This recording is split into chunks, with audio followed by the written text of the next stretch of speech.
بسم الله الرحمن الرحيم الحمد لله الصلاة والسلام على رسول الله وعلى آله وصحبه ومن والاه. Assalamu alaikum wa rahmatullahi wa barakatuh.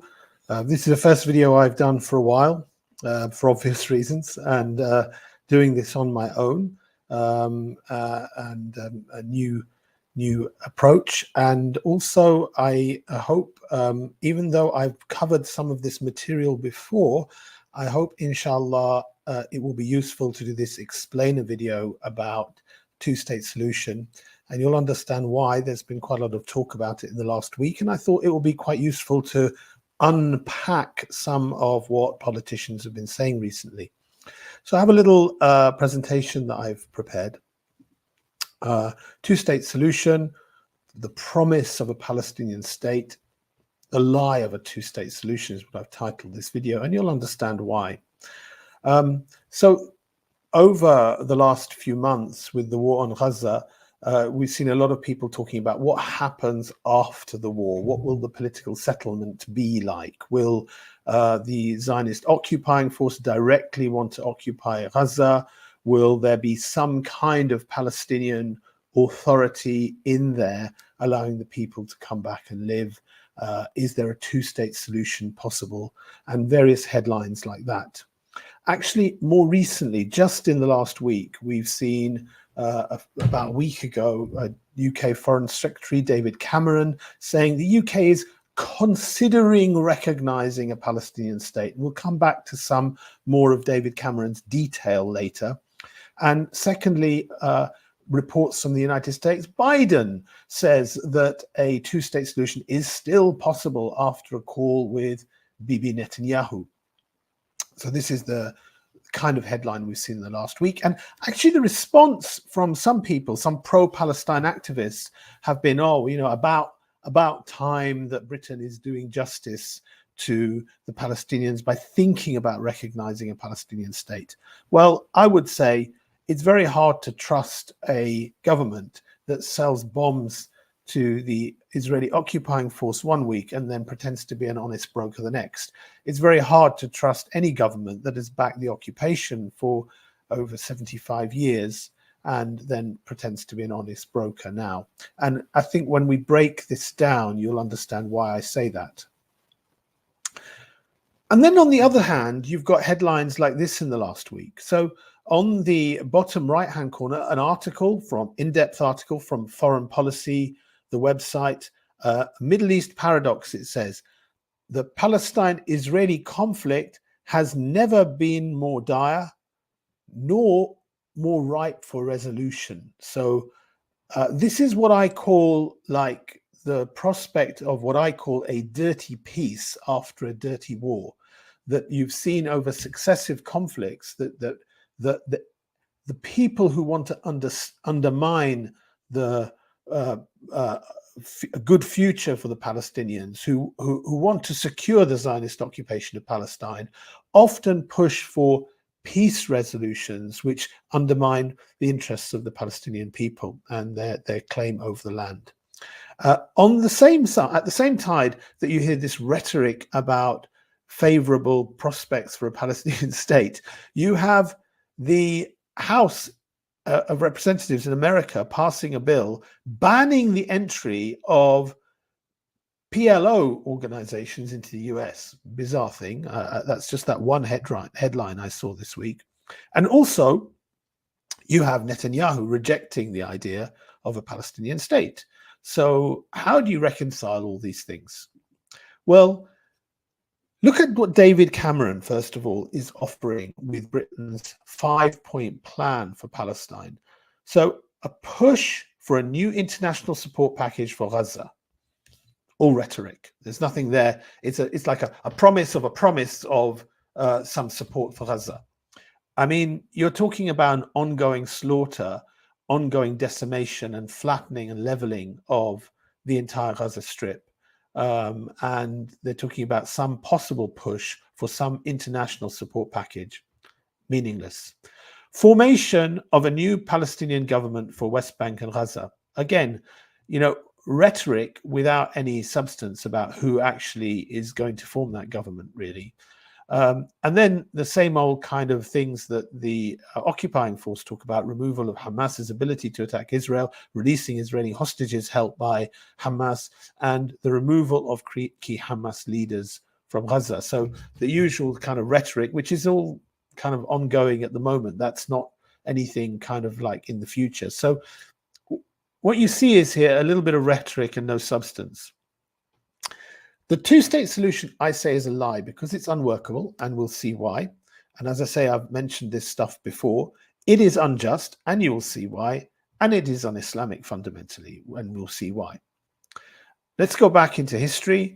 Prior to World War I, what is today called Palestine, occupied Palestine, was part of the Ottomani Khilafah, the Ottoman Caliphate, and as such, it was governed as such. There were no borders between it and the surrounding areas of Bilad al-Sham, of what is today known as Jordan and Syria and Lebanon, and Egypt. They were contiguous areas within the time of the Uthmani Khilafah.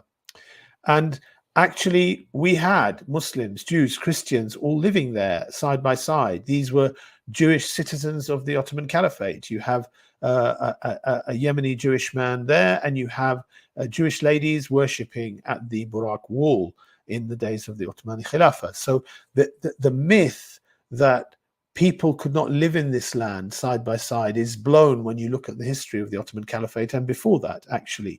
The only track record of people living peacefully in this land side by side with security and harmony was under Islamic civilization. During World War I, the European powers, Britain and France, secretly allied in 1916 to carve up the Middle East between them, drawing a line famously from the A of Acre to the L of Mosul, and a straight line. North of that line was dominantly going to be for France, and south of that line was predominantly going to be for Britain. And the original idea was that Palestine itself would be under joint international control. It was not going to be, but the British wanted Palestine after World War I, and they very much got it under a League of Nations mandate. So the British had Palestine, the whole of Palestine, and they had their own proxy rulers in what was then called Transjordan. The British actually did install a proxy ruler into Syria. That then became a French, if you like, colony after that for a while. The British held that mandate until 1948, and in the conflict during the time that the British occupied Palestine was such that tensions arose between the huge numbers of European migrants who were being shipped over into Palestine to occupy the land, and the resident Palestinians, and even, in fact, some of the Jewish people who were resident there for many years as well. The tensions became increased over that time. And what we saw was the British, when they saw their mandate period coming to an end, deciding that they were going to hand the issue over to the newly formed United Nations, newly formed after World War I. Okay, so World War II, sorry. So the United Nations came up with this partition plan in 1947. And as I've said before, this is a nonsensical partition of any land. First of all, it is fundamentally unjust. You're effectively giving 50-50 of this land, which was almost all at one stage held by the Palestinian people, their land, their farms, their homes, their orchards, their plantations, were all going to be divided up. Secondly, the sort of orangish, sort of beige areas which were going to be the Palestinian areas, are absolutely not contiguous. They are divided up from each other, and the green areas, which were given to the newly migrated Jewish colonizers, were actually all contiguous. But they had organized politically and militarily, and they knew that these bottlenecks here in the north and in the west were going to make their new state very vulnerable. So they acted preemptively and decided to make war very soon after the British mandate ended. and destroying villages, taking over villages, driving people out, what we know as a Nakba. And what we have seen over successive decades is the land which was once a Palestinian area. Excuse me, my phone is buzzing, so I'm just going to... the land which was once the whole Palestinian area in yellow has gradually over the decades, right, shifted so that the Palestinian people, if they weren't driven out of Palestine altogether into surrounding countries, were, or if they weren't killed as well, where huge numbers were, then they were in two areas, which were the Gaza Strip and the West Bank. I've put this slide on the end as well, because this is actually the vision that the Zionists had for what they called Eretz Yisrael, where they don't just believe that the Zionist land should be what is today occupied Palestine. They believe it should be a section of Sinai and some of what is today in Jordan and some of what is today in Lebanon. They don't even call this the West Bank. They call it Judea and Samaria. And actually, when just before this latest conflict broke out in 2023, Netanyahu, speaking to the UN, held up a map where effectively there is no Palestine on his new Middle East. And this is a mainstream opinion amongst the politicians in the Zionist occupation. So this lady, the Israeli ambassador to the UK, Zippy Hotevli, she used to be a minister, Likud minister in their regime some years ago. She talks about what Likud believes in, which is that from the river Jordan to the sea would be the entire Zionist state, so one state. And her dream is to see the Israeli flag fly over the Temple Mount, which means Al-Masjid al-Aqsa. Okay, so there's no hiding that from their perspective. So that is the Zionist vision, what Netanyahu and mainstream politicians there, I would say 90% of the political class really believe this, even so-called moderates in the region believe this. The US vision, the British vision, has been somewhat different. They believe that this place is their colony, and they always wanted a colony. Alexander Haig, former Secretary of State of the United States, it's like, he says, it's the largest American aircraft carrier in the world that cannot be sunk.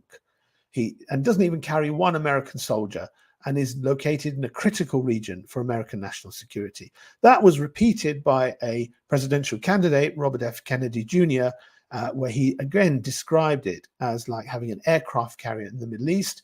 If Israel disappeared, he said, Russia, China, and the BRICS countries would control 90% of the oil in the world. That would be cataclysmic for the US. And British used to say something like this as well. Ronald Storrs, former British governor of Jerusalem, once described it as a little loyal Jewish Ulster. So a colony like Northern Ireland was a colony.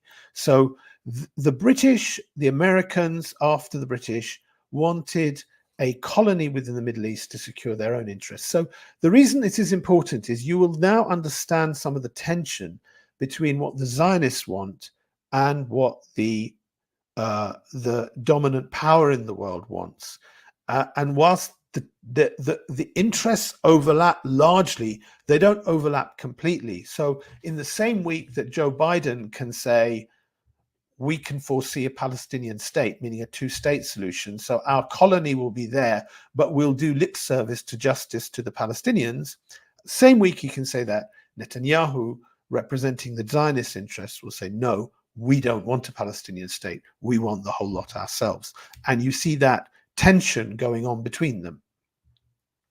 You actually, this is a statement from Biden before he was president, if there were not an Israel, we'd have to invent one.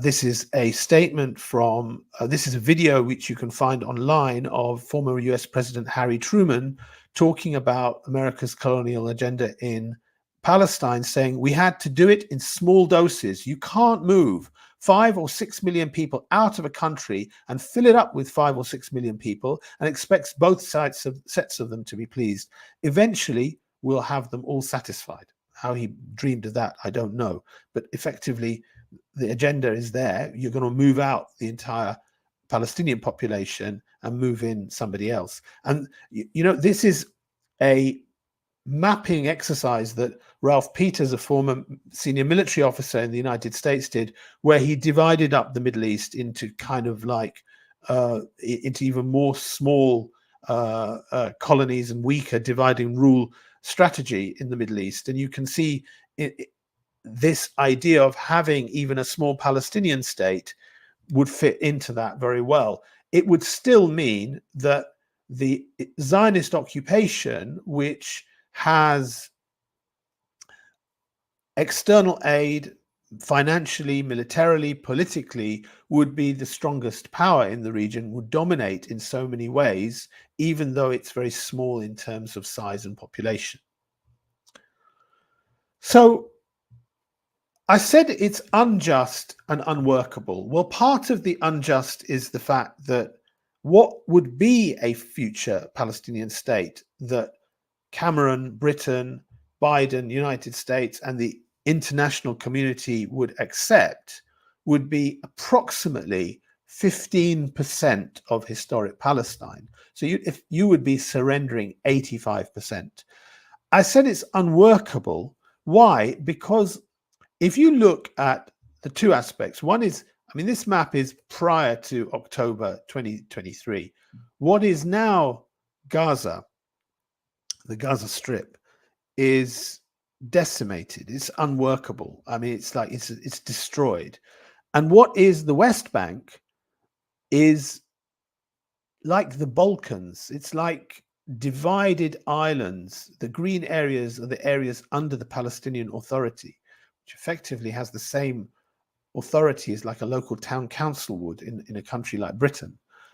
It clean the streets, empty the bins, a little bit of policing in the dark green areas. In the light green areas and the pink areas, even the policing is done by the Zionist occupying force. So this is utterly unworkable and unjust in terms of any kind of state. And it's in those pink areas that you have what is commonly known as the illegal settlers. And those settlers have grown over the decades. And this is a map giving some idea of where all the settlements are. And in the last 3 to 4 months, the settlers have become more bold, more aggressive. They've been armed by the Zionist occupying politicians.